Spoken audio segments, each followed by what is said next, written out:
They said a country divided by war could never be whole again, that the scars left behind would last for generations.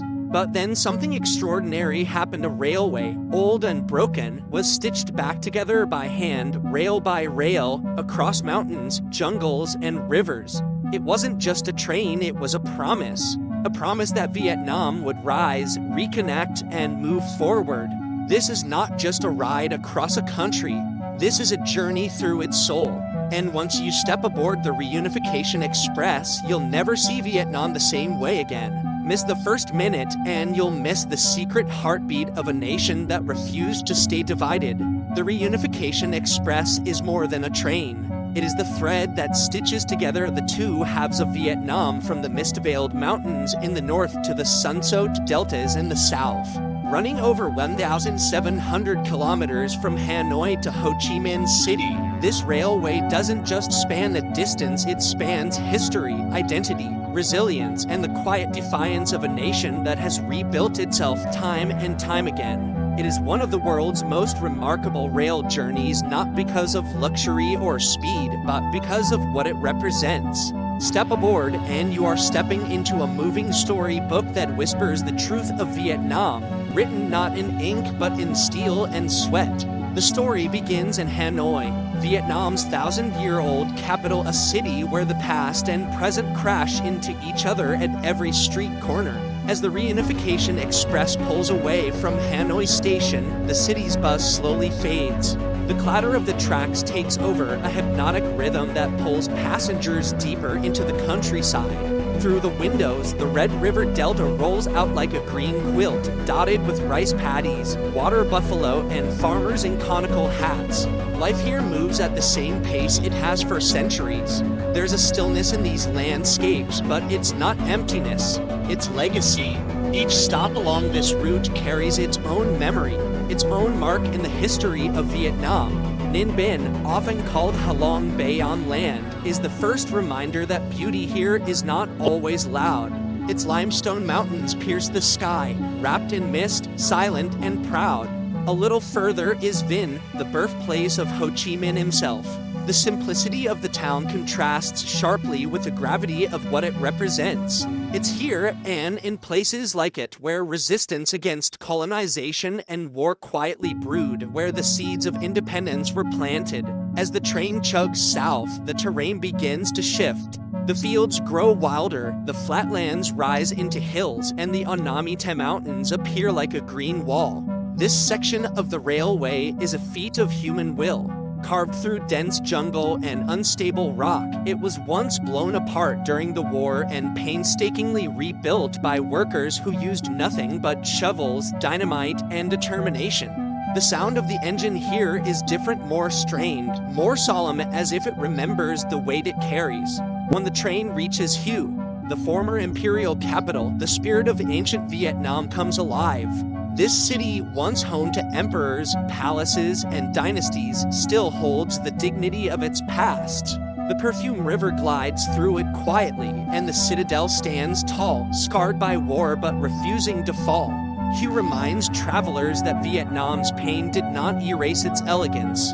The Reunification Express doesn't just cross landscapes, it crosses emotional terrain, and Hue is where memory lingers longest. Then, the train begins one of the most stunning segments of its journey, the Hai Van Pass. This stretch, perched high above the East Sea, offers views that silence even the most restless travelers.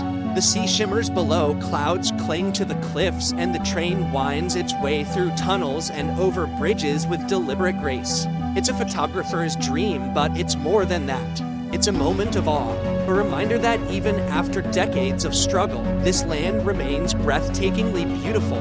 The Hai Van Pass is where Vietnam shows its full power, both natural and human. Da Nang is next, a city reborn from rubble. Once a major battleground, it is now a thriving metropolis with golden beaches and glass towers. It stands as a symbol of how Vietnam has turned its pain into progress. Just a short ride away is Hoi An, where time stands still. Lanterns swing in the breeze above ancient streets. Wooden boats drift on the river. The past feels close enough to touch. From the window of the Reunification Express, even glimpses of Hoi An's countryside, its coconut groves and slow-moving canals feel like postcards from another world. Further south, the train snakes through the highlands, skimming the coast and occasionally dipping inland.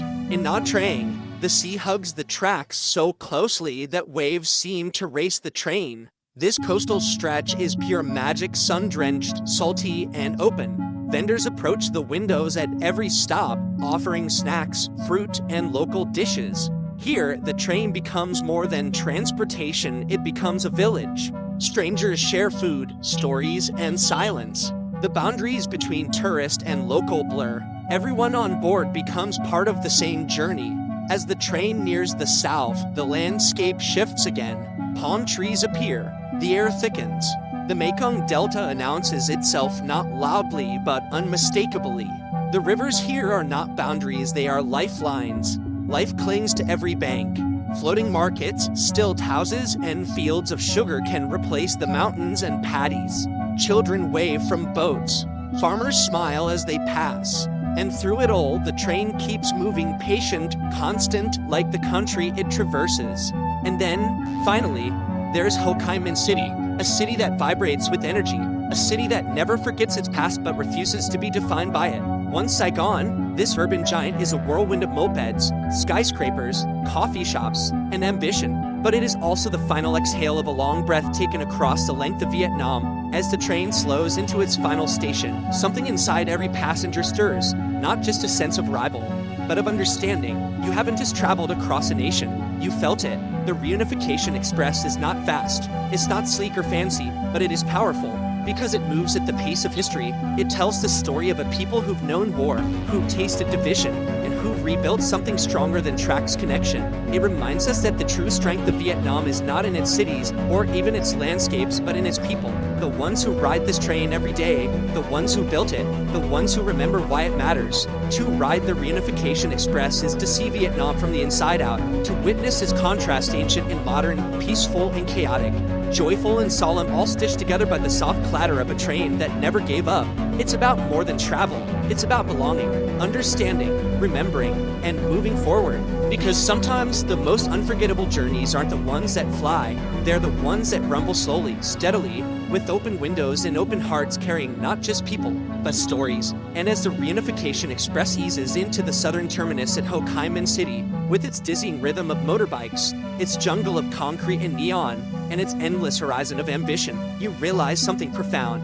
This journey was never just about watching the country go by through a train window, it was about listening. Listening to the heartbeat of a nation that has suffered, struggled, and yet smiled through it all. A land where laughter echoes even in the shadows of war, where old women still sweep the thresholds of homes scarred by bomb blasts, and children run barefoot across fields that once knew blood.